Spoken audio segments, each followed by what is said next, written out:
Hi, kids. Okay. Hey, I'm gonna do a short video on conservation of charge. Remember, when you charge something, you transfer charge. Remember, really, you're transferring electrons around, which is why remember the size of the charge is always going to be a multiple of that because that's the elementary charge. Okay. Um, but you're not creating charge or destroying charge. It's not like you're, making electrons.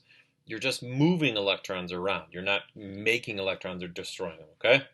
All right. So here's a typical type of problem. So let's say you have three equally sized spheres, A, B, and C.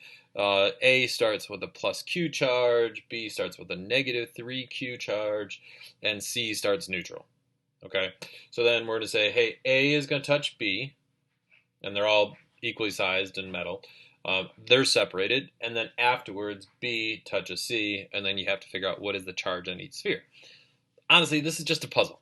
Okay, so let's do it. So, all right, so if I have A and B first, well, what is the net charge between A and B?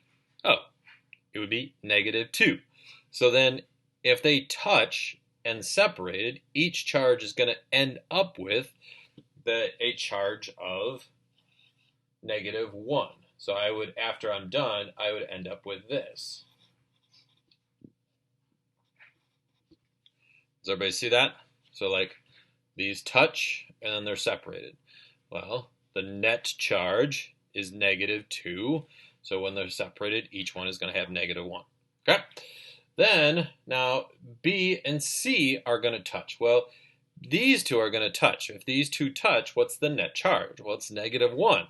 So if they touch and then are separated, then you're going to end up with each one is going to be -0.5Q. And that's what you would end up with. So you would end up with A would be, when it's all done, A would be this, -Q. This would be -0.5Q. And this would be -0.5Q. But if you take a look, the net charge at the start, which is -2Q, is equal to the net charge at the end. Remember, this one was the first step. So there's my last three. Okay? So here, you guys are going to try one. You're going to pause the video and see if you can do it. So let's say that A touches C, and then A touches B. So I want you to try this. So we have my original conditions from before. Okay. A touches C, and then A touches B. So figure it out. So pause the video and figure it out. Did you actually pause it? Did you pause it? Remember, you learn physics by doing physics, not listening to me or watching me do physics. Did you pause it and try it? All right, I'm going to assume you did. All right, A touches C. Well, what's the net between these two? +Q. So then when that's done, each one is going to be +0.5Q.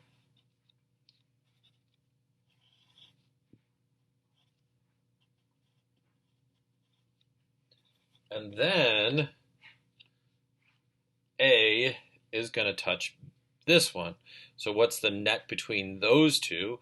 Well, that would be -2.5. So then that gets separated equally. Hence, that's why you have to say they're equally sized, because the charge is going to separate equally. So then each one is going to be -2.5 divided by 2 is -1.25. So then A would end up with -1.25Q, and B would also end up with -1.25Q. And then we can check, because that would be what I would get. Is my net charge here equal to my net charge here? Remember, my net charge was -2Q. And if you take a look, well, this plus this is -2.5 plus 0.5, -2Q. It works. Okay? So again, conservation of charge, do it piece by piece. It's pretty easy. It's just a puzzle. All right. Bye, kids.